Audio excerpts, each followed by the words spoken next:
ইরানের সর্বোচ্চ নেতা নির্বাচিত হওয়ার পর প্রথম বার্তায় যুক্তরাষ্ট্রকে কঠোর হুঁশিয়ারি দিয়েছেন ইরানের নতুন নেতা আয়াতুল্লাহ মোস্তফা খামেনি।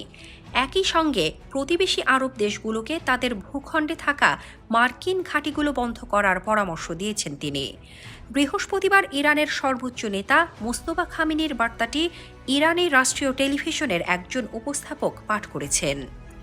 যুক্তরাষ্ট্র ও ইসরায়েলের হামলায় নিহতদের প্রতিশোধ নেয়ার অঙ্গীকার করে বার্তায় মোস্তফা খামেনি বলেন, আমি সকলকে আশ্বস্ত করছি যে আমরা আমাদের শহীদদের রক্তের প্রতিশোধ নিতে পিছপা হব না। আমাদের প্রতিশোধের শুধুমাত্র ইসলামী বিপ্লবের মহান নেতা আয়াতুল্লাহ আলী খামেনির শাহাদাতের মধ্যেই সীমাবদ্ধ থাকবে না, বরং শত্রুদের হাতে শহীদ হওয়া জাতির প্রতিটি সদস্যের জন্য প্রতিশোধের আলাদা আলাদা ফাইল খোলা হবে। চলমান যুদ্ধে ক্ষতিগ্রস্তদের জন্য আর্থিক ক্ষতিপূরণ ঘোষণা করে খামেনি জানান, বর্তমান পরিস্থিতি মোকাবেলায় ক্ষতিগ্রস্তদের জন্য কিছু আর্থিক ক্ষতিপূরণ প্রদান করা হবে। একই সঙ্গে আহতদের বিনামূল্যে চিকিৎসা দেওয়া হবে।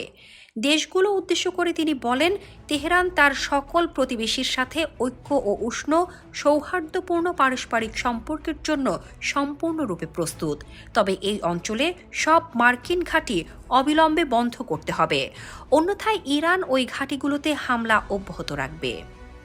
ইরানের শত্রুদের ওপর চাপ সৃষ্টির জন্য হরমুজ প্রণালী বন্ধ থাকবে উল্লেখ করে মোস্তফা খামেনি আরও বলেন, স্কুলের শিশুসহ শহীদ সকল শিশুদের রক্তের প্রতিশোধ নেয়ার জন্য ইরানের এখনও হরমুজ প্রণালী বন্ধ রাখার কৌশল অবলম্বন করা উচিত।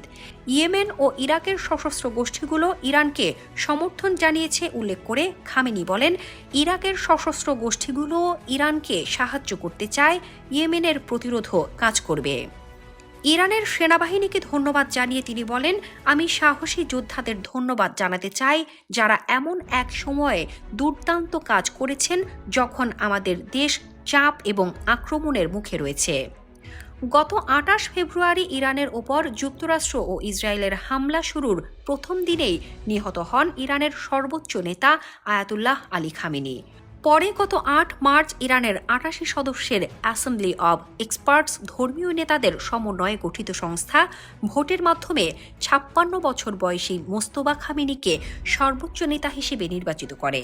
যদিও সর্বোচ্চ নেতা নির্বাচিত হওয়ার পর থেকে এখনও জনসম্মুখে আসেনি মোস্তফা। এদিকে ৩ জন ইরানি এবং ২ জন ইসরায়েলি কর্মকর্তার বরাতে মার্কিন সংবাদ মাধ্যম নিউ ইয়র্ক টাইমস জানিয়েছে, ইরানের ওপর যুক্তরাষ্ট্র ও ইসরায়েলের হামলার প্রথম দিনেই মোস্তফা খামেনি আহত হয়েছিলেন।